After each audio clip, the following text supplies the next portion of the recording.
सूटबूछ वाले पीएम साहब और उनकी पार्टी पे पहले से ही आरोप लग रहे थे कि सरकार नए वक्फ कानून के जरिए ना सिर्फ मुस्लिमों की संपत्ति को हड़पने बल्कि मुसलमानों को परेशान करने के लिए ये सब कुछ कर रही है। लेकिन कुछ बीजेपी के लोग दावा करते रहे कि ऐसा कुछ नहीं है। सच में मोदी सरकार वक्फ की संपत्तियों के रख रखाव और पसमानदा मुस्लिमों को लेकर चिंतित है। लेकिन अब अपने सूटबूछ वाले पीएम साहब और उनकी पार्टी का ये बड़ा झूठ खुल के सामने आ गया है।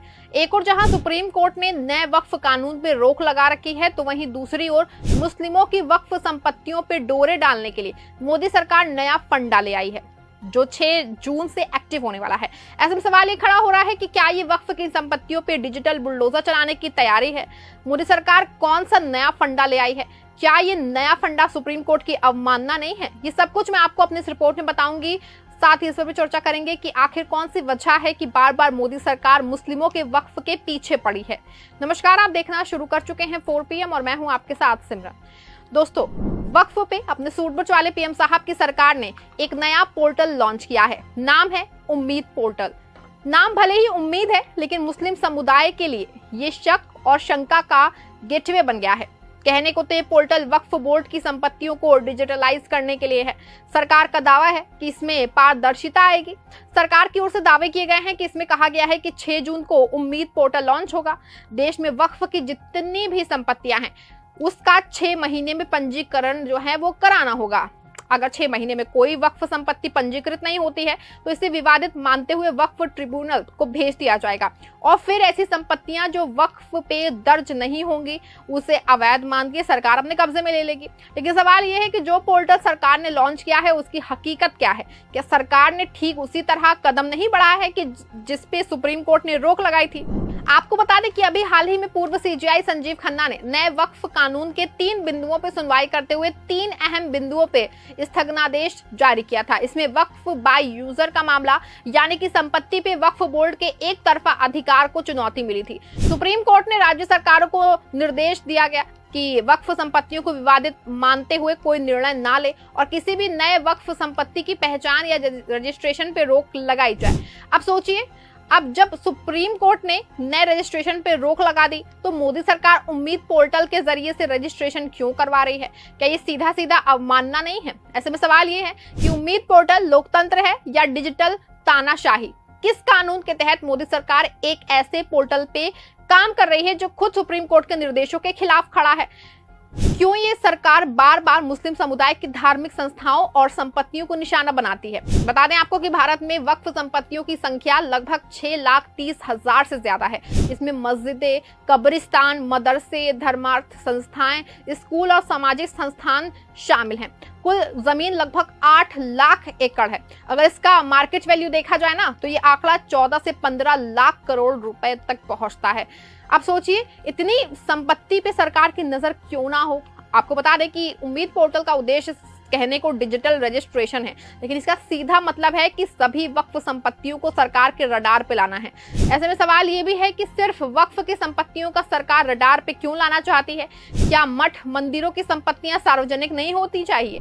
बता दें आपको कि मौलाना अरशद मदनी का मानना है कि उम्मीद पोर्टल के जरिए सरकार मुसलमानों की धार्मिक संपत्तियों की पहचान कर रही है ताकि आगे चल के आगे जो है उसको अधिकृत किया जा सके।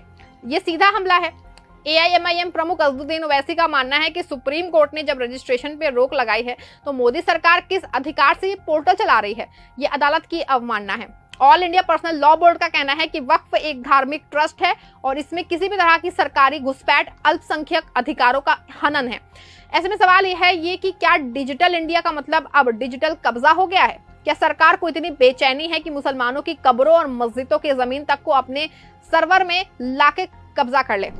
बता दें आपको कि साल 2017 में जब योगी आदित्यनाथ ने यूपी की वक्फ संपत्तियों की CBI जांच की मांग की थी, साल 2021 में मध्य प्रदेश सरकार ने 300 से ज्यादा वक्फ संपत्तियों को राजस्व भूमि घोषित कर दिया था और अब उम्मीद पोर्टल लॉन्च करके सरकार पूरे देश की वक्फ संपत्ति को एक क्लिक में ट्रेस और टैग करना चाहती है। मुस्लिमों की ओर से ऐतराज इस बात पे है कि अगर वक्फ संपत्तियों की डिजिटल मैपिंग हो गई है तो सरकार किसी भी बहाने से उसे अधिग्रहित कर सकती है। अगर ये रजिस्ट्रेशन शुरू हो गया तो सुप्रीम कोर्ट की रोक महज एक कागज का टुकड़ा बन जाएगी, और अगर ये पोर्टल सुचारू रूप से काम करने लगा तो एक एक मदरसा, मस्जिद, कब्रिस्तान सरकारी फाइलों में कैद हो जाएगा। सवाल ये है कि क्या कभी अब आपने देखा है कि मंदिर ट्रस्ट की संपत्तियों को सरकार इसे पोर्टल में कैद कर रही है? क्या सरकार ने कभी किसी आश्रम या धाम की डिजिटल लिस्टिंग की है? नहीं ना, क्योंकि ये सरकार अपने सामरिक एजेंडे के तहत सिर्फ एक समुदाय की धार्मिक व्यवस्था को कमजोर करना चाहती है।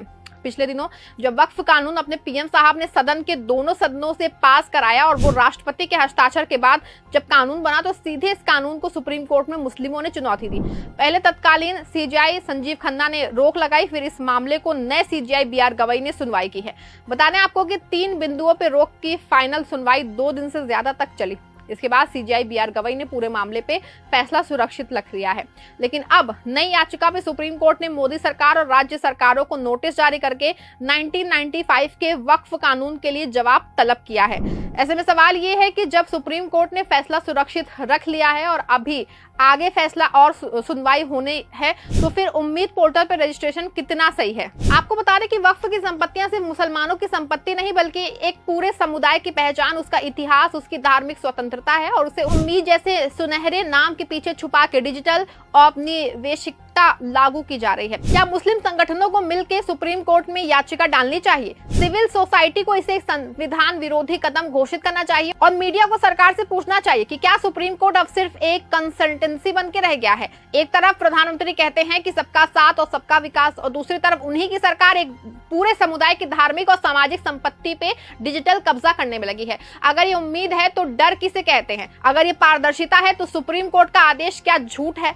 अगर ये विकास है तो धर्मनिरपेक्षता किस कोने में सिसक रही है? अगर आपको लगता है कि वक्फ संपत्तियों पे सरकार का ये फैसला एक समुदाय के खिलाफ नियत का मामला है तो इस वीडियो को शेयर कीजिए, सवाल पूछिए और संविधान की बात करिए। उम्मीद पे नहीं, संविधान पे भरोसा रखो और सच बोलो, सच देखो और सच को समझो। सच बोलना इबादत है।